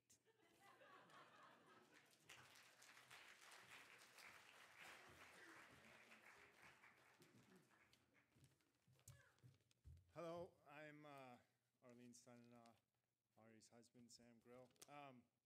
When I initially thought I would speak, I pictured telling a funny, great story about Arlene, recounting one of the many times we laughed together. I heard that unmistakable laugh. However, upon sitting down to write, I reflected, and I found it easier and more cathartic to be sad and cry. So I apologize. I'll blubber my way through this, but at least I'm not alone with everybody else. And I'll take this opportunity to say goodbye. So when I reflect on the past 2 weeks since Arlene died, I am tempted to view the experience through her eyes. Arlene loved to reframe things. Her favorite verse printed on the program that was read has its elements of reframing in itself. There's a children's book called The Paper Bag Princess by Robert Munsch. I'm sure many of you know it. It was a favorite in the Simpson household, and it's now a favorite in our household. The story's about Princess Elizabeth, who's about to marry a prince named Ronald. But a dragon comes along and burns down the castle and steals and imprisons the prince. The princess is left with nothing but a paper bag to wear, yet she still decides to go looking for her prince. She bests the dragon in a battle of wits, and upon saving the prince, learns that he is actually a stuck-up snob. The story ends with our hero Elizabeth calling Ronald the prince, a bum, and skipping off into the sunset. I tell the story because Arlene loved it as a tool of illustrate reframing. She would say, "Thank God for the dragon," to which others would furrow their brow and shake their heads like, "What?" Arlene would reply that without the dragon, Elizabeth would have married the stupid prince and would have been unhappy. But because the dragon came along, Elizabeth was able to walk off into the sunset. With Arlene's perspective, I wonder what she would have said about her own death. Well, she would say that she had the perfect life while she was here with us, the best family, the best friends. She would say she died in Bali on a secluded island on the best vacation she had ever taken, in order to give Barry, Joe, and Ari the opportunity to grieve and say goodbye to her as a family. She might say she died in the water on the beach, one of her most favorite places on earth. She might say she didn't want to die in a hospital, to be a burden to the rest of us. She would say she wanted nothing more than to be a Nana, and she got that chance, no matter how short.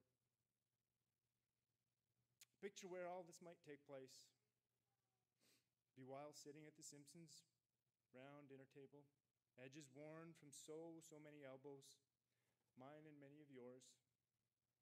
The lights would be dimmed and the smell of barbecue steak would still hang in the air. Barry, Joe, and Ari and myself would be seated around the table with her. I would reach out my bare hand into the salad bowl and load my plate with salad, just like I've done 100 times before. Once again, I would feign embarrassment and apologize for using my hands. Arlene would make a snide comment, striking me from the table for my transgressions. I would compliment Barry's salad dressing, and he would once again recite the recipe and the slight adjustment he made that made it just that much better this time. Arlene would talk about the new random vegetable she'd cooked tonight, just as Joe and Ari would playfully gang up on their mom, chiding her for lying about how long she was going to live. Mom, you're such a liar. Remember you said you were going to live to be 130? How could you lie about your own death? They would laugh. Arlene's hand would come to her mouth. Her eyes would dart around the table with that smile you knew was beneath those hands, just as she just about burst into one of those one-of-a-kind booming laughs. She would give some ridiculous answer about protecting us from the knowledge from the pain that she would go too soon.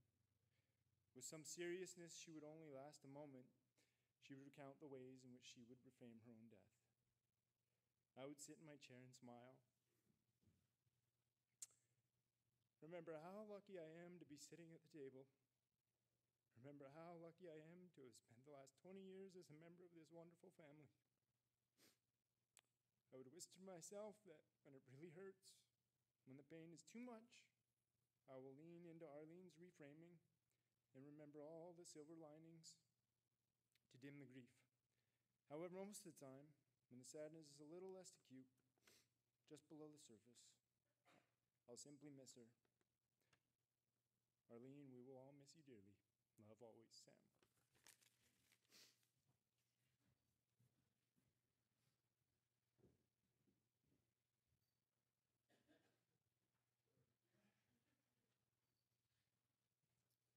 For those of you who don't know who we are, my name is Dave. My name is Dave Travers, and my wife Karen, and Jesse and Darcy, and we've been in the Simpsons family for a good 27 years.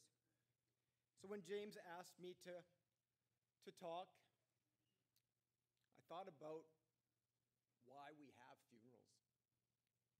And one of the reasons we have funerals is to bring a reality to death. Just over 2 weeks ago, Karen phoned me at 6 in the morning, and she's crying. And I'm thinking, is it her mom? Is it my mom and dad? And there's 3 words that come out of her mouth. Arlene is dead. Arlene is dead? It doesn't make sense to me. I go into my busy day of meeting with other administrators, dealing with my explosions at school, and every now and then fading in and fading out. I must have said those words 20 times that day. My focus changes as I feel like I'm doing things that are not characteristic of myself. I talk to James, who's on the ferry with Janet and Natasha and Karen, and I say, you know what? I think I just want us to get together tonight and sit. Something that, those who know me, just doesn't sound like me. I pick up Darce, and he says, you know what? As soon as I see Bear, I just want to give him a big hug. And the Travers boys, we're we don't touch each other. So I'm kind of wondering what's going on. Why does it happen? Because my family has a deep love for Barry and Arlene. To my kids, Arlene was like a grandma or a very dear aunt. To Karen, and I wonder how Karen is going to get through, because Arlene was such a deep friend. She was like her sister. And I wonder how I'm going to deal with knowing, and I'm sure very many of you would relate to this, that Arlene had a gift of being able to find out where your buttons were and push them regularly. When I heard on that day, I used kind of the words that Arlene was a thorn in my side, but I never wanted to take it out because it really felt good. When I had my accident, of course, Arlene shows up with a caring gift. And there's a common theme, of course, with Arlene. She buys this little plastic case of nuts that aren't even roasted and dried fruit. And we're always kind of hungry in our house, but it's still kind of sitting there because we pick at it, but nobody really wants to touch it. But we go into this and we have this time because it didn't seem real, and this brings a real reality to it. And the other reason why I thought of why we have a funeral is to say a formal goodbye. And so the Travers are going to do that. I'm thankful that my boys got to know Arlene. I feel bad for Whitney and Travis's kids who are so young and they won't have that same relationship that my boys got, or the Tays grandchildren, or your kids. So, we might just formally say goodbye, but Arlene will always be in our hearts, and we will always miss Arlene. Thank you.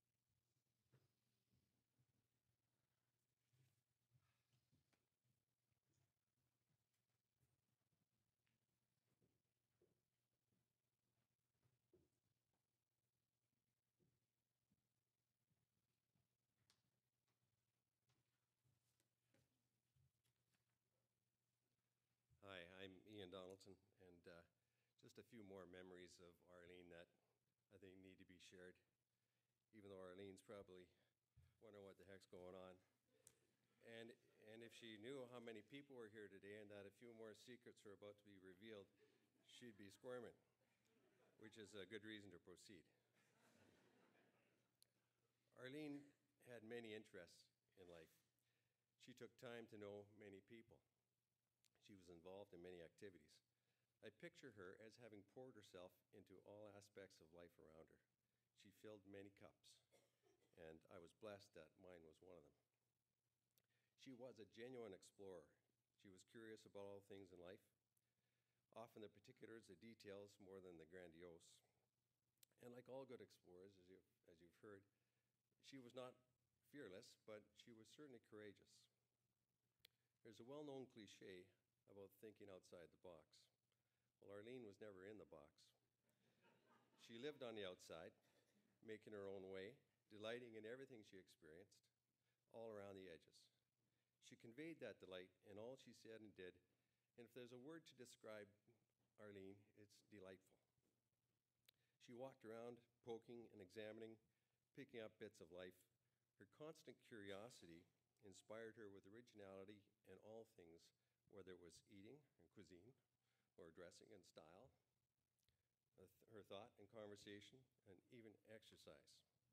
Like one nice summer day on a nice piece of grass by a nice lake, Arlene was preparing to begin a yoga routine right there in front of the rest of us. We were comfortably reclined into our own routines, but But then, moving quickly, as I said, from the courageous to the absurd, she asked if anyone would like to join her. Well, she was talking to 4 middle-aged males who not only had some very stiff joints, we had some pretty rigid attitudes about men trying to bend, even without the tights.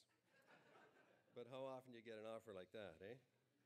So oblivious to our complaining, our groaning, ridicule, and sarcasm, Arlene led us, painfully and reluctantly, that was us being painful and reluctant, through a series of grunts and machinations which, when we were about done in, she referred to as a warm-up. Then she led us in a pose, which she demonstrated to us blockheads with ease, grace, and Gumby-like elasticity. I still remember it. Okay, down on all fours, stretch the limbs, arch the back. Now stretch your head as far down and back toward your knees as you can. As we grunted through the steps, under her encouragement and guidance, she informed us that this pose was called the downward-looking dog. Well, all 4 of those dogs rolled over in stitches. Because I've had dogs before, boy dogs, and I know what those dogs are doing. So,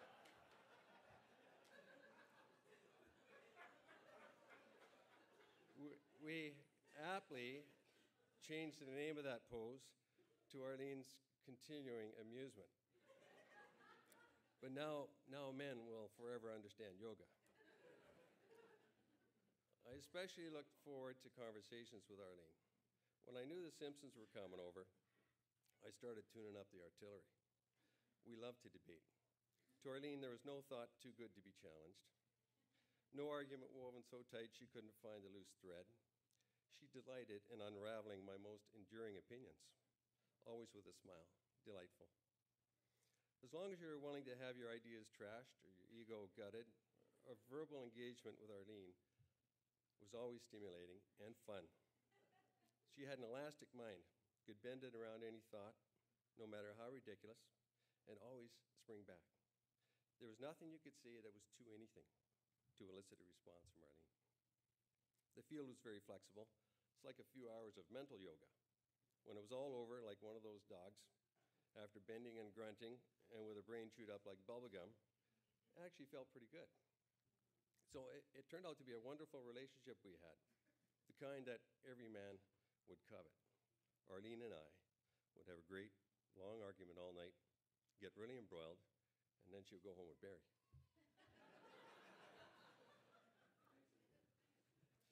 While we argued in the kitchen, the topic often migrated to food. Have you heard that? In cuisine, too, Arlene was avant-garde. She tried on recipes like new hats and boots. She was eating quinoa and kale, and the rest of us didn't know how to spell it. She always had the greatest concoction of good-for-you herbs, greens, oils, spices. Last time the Simpsons showed up, she had a bottle of brown sludge that I'm sure was old engine oil. She left it in our fridge. And I knew that was a challenge. So Arlene's cuisine always reminds me of a line from one of my favorite movies, So I Married an Axe Murderer. You got to get that one. Where it's about Scottish cooking. And Mike Myers says, it's based on a dare. And that was Arlene's. I don't know where she found her food, but it was certainly outside the box. Like, it was way outside. But Arlene was interested in everything. She sifted through life like an artist, tasting, touching, smelling. And her greatest interest was in people, where her vocation ultimately took her. She generously shared herself, gave of herself to so many of us. She filled many cups. And for the love and sweetness she poured into us, we are forever grateful. And Arlene, you are forever delightful. God bless you.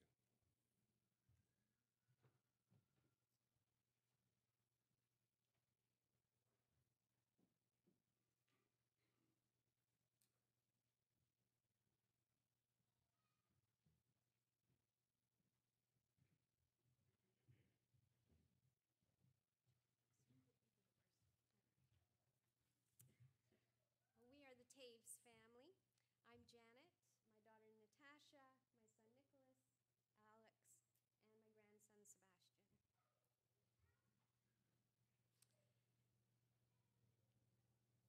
usually I'm a person who can think through my thoughts and put them on paper quite easily, and I enjoy writing. But I just couldn't find the words. And finally, last night, I did write something, but I know that it falls so short of my dear friend Arlene. When we grow old, we will wear purple with a red hat, which doesn't go and doesn't suit us. And we will spend our pension on a penthouse and lounge all day with no money for essentials. We will nap in the sun and buy crazy glasses, and the jokes that we tell will bring tears to our eyes. In fact, we will be the pirates who don't do anything. God gave me an incredible friend the day the Simpson family walked through the doors at Bowen Park into neighborhood church. It was Arlene and Joanna who insisted that this is where they wanted to come to church. So thank you. Our lives became entwined, and this is who she is to me. A sister, a daughter, a shoulder, a healer, a mother, a wife, a suit of armor, a servant, loving, sacrificial, friendship, laughter, a pianist and singer, a voice for the wounded, a good Samaritan, a neighbor, and last but not least, a child of God. I was thinking along the same lines as Sam without talking to Sam. But Arlene and Joanna, your mom and dad have raised you to be fierce paper bag princesses. She'd be so proud of you today. And we really love you. Barry, we go on together, trusting the Lord with all our hearts and leaning not on our own understanding, but in all our ways acknowledging Him, and He will direct our path.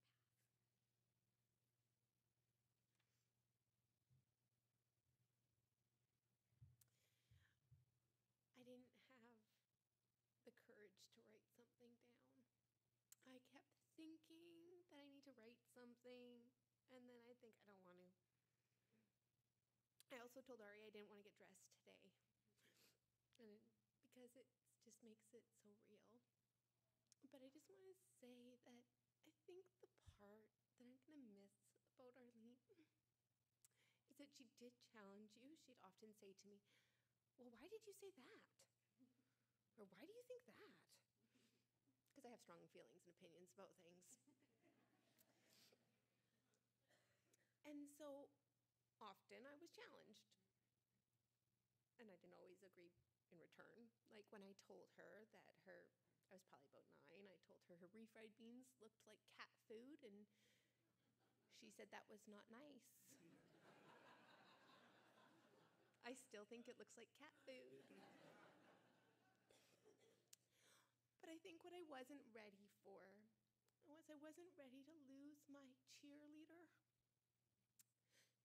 You know, there's times when you kind of hit bumps. And I won't go into great detail, but my 8-year-old was facing anxiety this last fall. And it was really hard. And Arlene told me I was doing a good job because I was fierce at school, and I was telling them that they were wrong. Anyways, by the way, the school did a good job, but you know, when you have that person in your corner who will challenge you when you're not right, but also then it means so much more when they say you're doing a good job. Because then you're like, oh, she didn't say, why did you say that? So I'm going to miss that. That's my personal loss, and I actually believe it's probably the loss that most of us in this room are feeling, is that Arlene made I'm going to steal something that Ashley said. Ashley said that Arlene made you feel like you were the most important person when she was talking to you. It was undivided. So I'm going to miss that. Love you guys.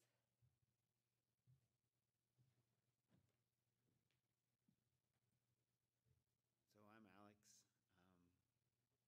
and trying to figure out what to say is so difficult when there's just so much.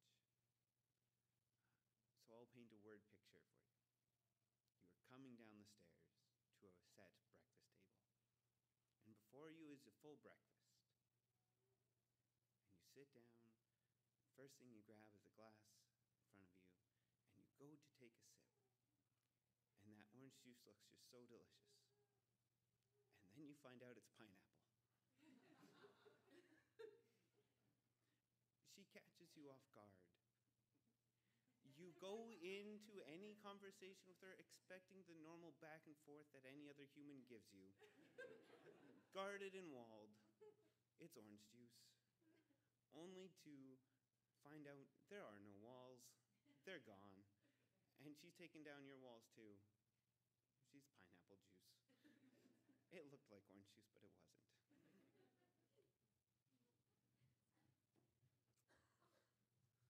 Well, as everyone else has made perfectly clear, Arlene was somebody who delighted in people. Unfortunately for everyone else, she delighted in me the most. And I can tell you how I know this is because I didn't know that Arlene was a health nut. After every piano lesson, we would have ice cream.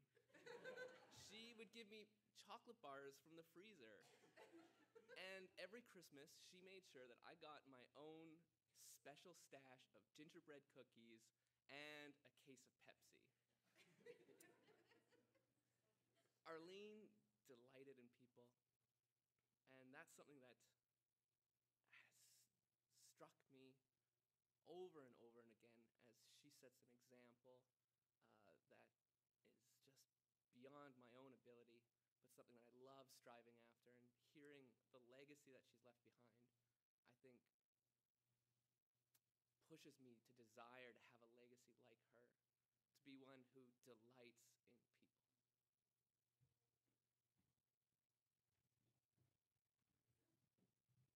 I think we're going to call that a wrap here. Yep.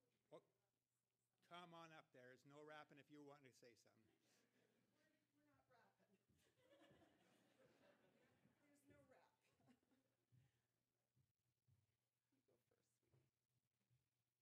I'm told I have to come up. So, Arlene and I go back a long time, Barry, when Brian was alive. And Brian and I started off in a logging camp too, so we always shared those memories. And we met Arlene when Christy, my younger daughter, who now has twin 10-year-olds, was about 10 months and learning to walk. And Arlene, in classic form, delighted in that. And she said, I want to walk with her. Can I hold her hand? But Christy, unbeknownst to the rest of us, would hold Arlene's hand via a string. So if Arlene held one part of the string, Christy would hold the other and dutifully walk. But without the string, no walking. And one of many here today who shared Arlene personally, physically many times, but we often lived in different cities. I'm in Victoria, and Arlene and Barry started off in Souk, in Victoria for a while. But we had hours and hours and hours, as Barry can attest, by telephone and text and WhatsApp and email. And Arlene has been an unbelievable friend to me. I don't know, like the rest of you, how that's going to look, but I've lost one of my most precious friends. But what I haven't lost is the riches that she left with me and with my family. So my two daughters and their husbands and their kids are friends with Ari and Sam and their kids and Joanna, and that legacy will go on. Barry alluded to what Mark Twain said, and that is that courage isn't the absence of fear, it's acting in spite of it. Bless you, Arlene.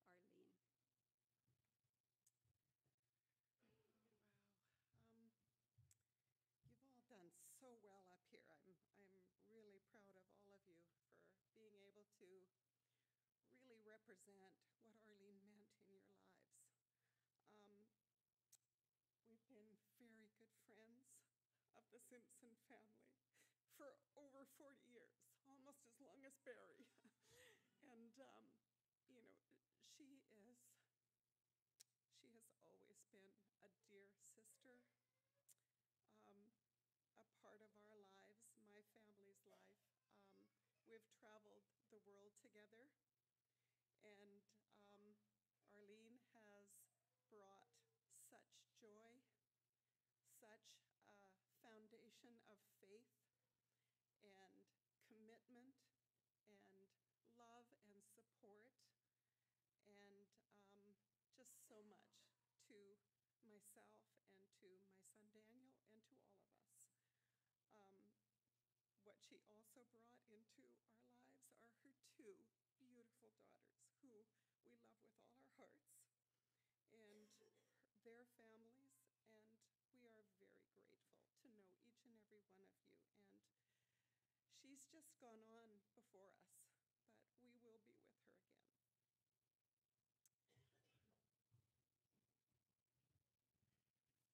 I looked there and you were on my sheet too. My apologies for that, and thanks for being brave and standing up and doing it. We are going to go to our place now, because that's part of the tradition that the Simpson Taves had. And you're all invited. And because we knew we couldn't get everybody up here, we have a provision there where the camera's set up. So if anyone wants to send a message to Barry and Arlene or the kids via video, we'll record it there, and we've got it set up in a quiet room, and anybody can send a message, and that allows us to do that piece of it as well. Let's just close with a prayer, and then you are all invited and to come over and hang out together. Lord, I thank you that you're our God. You have given us the treasure of knowing Arlene. And Lord, saying goodbye is painful. But I know that we don't have to say goodbye in the ultimate sense. And we also have the memories and the words, and we know virtually everything Arlene would say, and we just have to recall it. Lord, I pray you bless everyone who's come, and be in a special way with Barry, be with Joanna, with Sam and Ari. And I thank you that we're blessed to be part of their team. Pray that in